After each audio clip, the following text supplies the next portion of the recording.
BJP ವಿರುದ್ಧ ಆಕ್ರೋಶವನ್ನು ವ್ಯಕ್ತಪಡಿಸಿದ್ದಾರೆ ಸಚಿವ ಪ್ರಿಯಾಂಕ್ ಖರ್ಗೆ ಮಾತನಾಡ್ತಾ ಇದ್ದಾರೆ ಈಗ.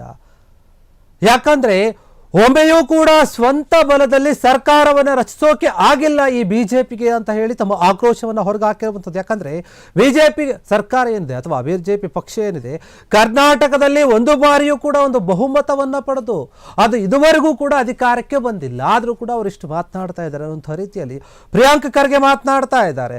ಕಾಂಗ್ರೆಸ್ ಸರ್ಕಾರಕ್ಕೆ ಜನ ಬಹುಮತ ಕೊಟ್ಟಿದ್ದಾರೆ, ಆ ಬಹುಮತದಿಂದಲೇ ನಾವು ಇವತ್ತು ಸರ್ಕಾರವನ್ನ ರಚನೆ ಮಾಡಿದ್ದೀವಿ. ಆದರೆ ಬಿಜೆಪಿಯವರು ಒಮ್ಮೆಯೂ ಕೂಡ ಸ್ವಂತ ಬಲದಲ್ಲಿ ಸರ್ಕಾರವನ್ನ ರಚಿಸಿಲ್ಲ ಅಂತ ಹೇಳ್ತಾ ಇದ್ದಾರೆ. ಅವರಿಗೆ ಸ್ವಂತ ಶಕ್ತಿ ಇಲ್ಲ, ಅವರಿಗೆ ನಮಗೆ ಬುದ್ಧಿ ಹೇಳಕ್ಕೆ ಬರ್ತಾರೆ. ಅವ್ರು ಯಾಕೆ ನಮಗೆ ಬುದ್ಧಿ ಹೇಳ್ತಾರೆ? ಅವರ ಅಧಿಕಾರದ ಅವಧಿಯಲ್ಲಿ 5 ಮುಖ್ಯಮಂತ್ರಿಗಳು ಬದಲಾಗಿದ್ದರು. ಅವರಿಗೆ ನಮ್ಮ ಬಗ್ಗೆ ಮಾತನಾಡೋಕೆ ಏನು ನೈತಿಕತೆ ಇದೆ, ಯಾವ ನೈತಿಕ ಹಕ್ಕಿದೆ ಅಂತ ಕೇಳ್ತಾ ಇದ್ದಾರೆ. ಕಾಂಗ್ರೆಸ್ ರಾಜ್ಯ ಸಂಪುಟ ಪುನರ್ರಚನೆ ಬಗ್ಗೆ ಅವರಿಗೆ ಯಾಕೆ ಅಷ್ಟೊಂದು ಆತುರ? ಅವರಿಗೆ ಸ್ವತಂತ್ರವಾಗಿ ಅಧಿಕಾರವನ್ನು ಹಿಡಿಯುವಂಥ ಯೋಗ್ಯತೆಯೇ ಇಲ್ಲ ಅಂತ ಹೇಳ್ತಾ ಇದ್ದಾರೆ. ನಮ್ಮ ಬಗ್ಗೆ ಮಾತನಾಡುವಂತಹ ನೈತಿಕತೆ ಅವರಿಗಿಲ್ಲ ಅಂತ ಪ್ರಿಯಾಂಕ್ ಖರ್ಗೆ ಹೇಳ್ತಾ ಇರುವಂಥದ್ದು ಈ ಒಂದು ವಿಚಾರವಾಗಿ ಬಿಜೆಪಿ ವಿರುದ್ಧ ತಮ್ಮ ಆಕ್ರೋಶವನ್ನು ಈ ರೀತಿಯಾಗಿ ವ್ಯಕ್ತಪಡಿಸ್ತಾ ಇದ್ದಾರೆ.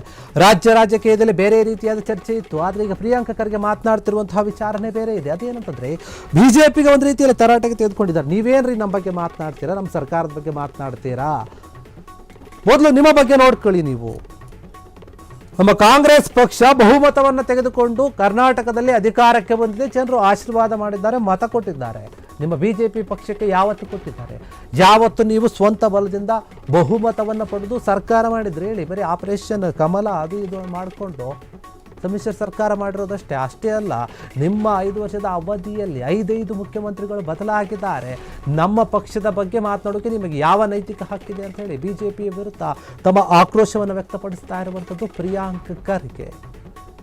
ಒಂದು ಸಲ ಕೂಡ ನೀವು ಬಹುಮತದಿಂದ ಬಂದಿಲ್ಲ, ಸ್ವಂತ ಬಲದಿಂದ ಬಂದಿಲ್ಲ. ಅವರಿವ್ರನ್ನ ಸೇರಿಸ್ಕೊಂಡು ಜಂಟಿಯಾಗಿಯೇ ನೀವು ಅಧಿಕಾರಕ್ಕೆ ಬಂದಿರುವಂಥದ್ದು. ಯಾವಾಗ ಬಂದಿದ್ದೀರಾ ನೀವು? ಆ ರೀತಿಯಾಗಿ ಪ್ರಿಯಾಂಕ್ ಖರ್ಗೆ ಕ್ವಶನ್ ಮಾಡ್ತಾ ಇದ್ದಾರೆ ಬಿಜೆಪಿಗೆ. ಯಾವಾಗಾದರೂ ನೀವು ಬಂದಿದ್ದೀರಾ? ನಮಗೆ ಯಾಕೆ ಹೇಳೋಕ್ಕೆ ಬರ್ತೀರಾ? ನಿಮ್ಮದು ನೀವು ನೋಡ್ಕೊಳ್ಳಿ.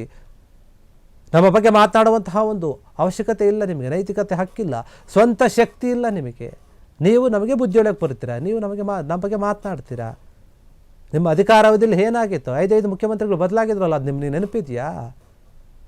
ಅವರಿಗೆ ನಮ್ಮ ಬಗ್ಗೆ ಮಾತನಾಡುವಂಥ ಯಾವುದೇ ರೀತಿಯಾದಂತಹ ನೈತಿಕ ಹಕ್ಕಿಲ್ಲ ಅಂತ ಪ್ರಿಯಾಂಕ್ ಖರ್ಗೆ ಹೇಳ್ತಾ ಇದ್ದಾರೆ. ಇದು ಬಿಜೆಪಿಯ ನಾಯಕರೆಲ್ಲರಿಗೂ ಕೂಡ ಕಾಂಗ್ರೆಸ್ ರಾಜ್ಯ ಪುನರ್ರಚನೆ ಏನಿದೆ, ಸಂಪುಟ ಪುನರ್ರಚನೆಯ ವಿಚಾರ ಏನಿದೆ ಅದರ ಬಗ್ಗೆ ಚರ್ಚೆ ಆಗ್ತಾ ಇತ್ತು. ಆದರೆ ಅವರೇ ಕೇಳ್ತಾ ಇದ್ದಾರಲ್ಲ ಬಿಜೆಪಿಯವರು, ಅವ್ರಿಗೆ ಹೇಳ್ತಾ ಇದ್ದಾರೆ, ನಿಮಗೆ ಯಾಕೆ ಸ್ವಾಮಿ ಅಷ್ಟು ಆ ಥರ? ನಾವು ಯಾವಾಗ ಮಾಡಬೇಕು? ನಮ್ಮ ಹೈಕಮಾಂಡ್ ಯಾವಾಗ ಹೇಳುತ್ತೆ ನಾವು ಅವಾಗ ಮಾಡ್ತೀವಿ.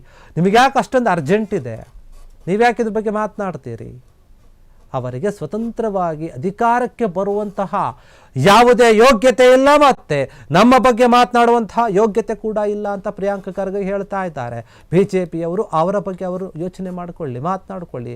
ನಮ್ಮ ಬಗ್ಗೆ ಮಾತನಾಡುವಂತಹ ಯಾವುದೇ ಒಂದು ಅವಶ್ಯಕತೆ ಇಲ್ಲ, ನೈತಿಕತೆ ಹಕ್ಕು ಅವರಿಗಿಲ್ಲ ಅಂತ ಪ್ರಿಯಾಂಕ್ ಖರ್ಗೆ ಹೇಳ್ತಾ ಇದ್ದಾರೆ. ನಿಜಕ್ಕೂ ಕೂಡ ಒಂದು ರೀತಿಯಲ್ಲಿ ಕೆಲವೊಂದು ವಿಚಾರವನ್ನು ಗಮನಿಸಿದಾಗ ಪ್ರಿಯಾಂಕ್ ಖರ್ಗೆ ಏನಾದರೂ ಒಂದು ವಿಚಾರಗಳನ್ನು ಹೇಳುವಾಗ ಸೂಕ್ಷ್ಮವಾಗಿ ಅಥವಾ ಅದರ ಬಗ್ಗೆ ತಿಳ್ಕೊಂಡು ಮಾತಾಡ್ತಾರೆ ಅನಿಸುತ್ತೆ. ಹಿಂದೆ ಕೂಡ ನಾವು ಸಾಕಷ್ಟು ಬಾರಿ ನೋಡಿದ್ದೀವಿ, ಕೆಲವೊಂದು ವಿಚಾರಗಳಲ್ಲಿ ಕೂಡ ತಿಳಿದುಕೊಂಡು ಆಧಾರವನ್ನು ಇಟ್ಟುಕೊಂಡು ಮಾತನಾಡ್ತಾರೆ. ಎಲ್ಲ ಒಂದು ಬಾರಿ ಹೇಳುವ ಬರದಲ್ಲಿ ವಿವಾದಕ್ಕೆ ಸಿಲುಕೊಳ್ತಾರೆ, ಅದು ಬೇರೆ ವಿಚಾರ. ಆದರೆ ಕೆಲವೊಂದು ವಿಚಾರಗಳನ್ನು ತಿಳ್ಕೊಂಡೇ ಮಾತನಾಡ್ತಾರೆ. ಈಗ ಬಿಜೆಪಿಯ ಬಗ್ಗೆ ಮಾತನಾಡ್ತಾ ಇದ್ದಾರೆ.